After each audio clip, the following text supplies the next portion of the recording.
যখন আপনি মায়ের নামে দান করবেন তখন কবরের শাস্তি বন্ধ হয়ে যাবে। ওটা ভিন্ন ধরনের ইবাদত, এত শক্তিশালী পাওয়ারফুল ইবাদত দুনিয়াতে নেই। একটা কথা চট করে মনে পড়লো, মনে রাখবেন,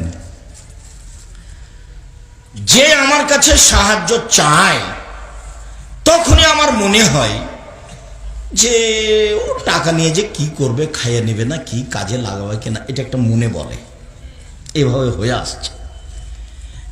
এইটা পরে মনে রাখবেন, দান হলো সবচেয়ে শক্তিশালী ইবাদত।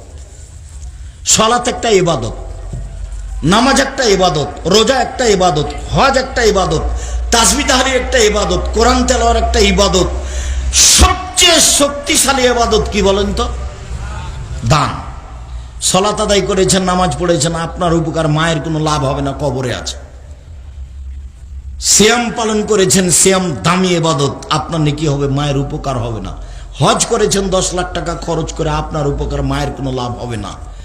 যখন আপনি মায়ের নামে দান করবেন তখন কবরের শাস্তি বন্ধ হয়ে যাবে।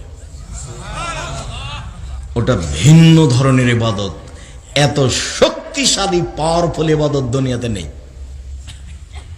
তো মাথায় থাকবে, দান করলাম, অতএব কোন ইবাদত করলাম? সবচেয়ে শক্তিশালী ইবাদত করলাম, তখন আপনি শান্তি পাবেন।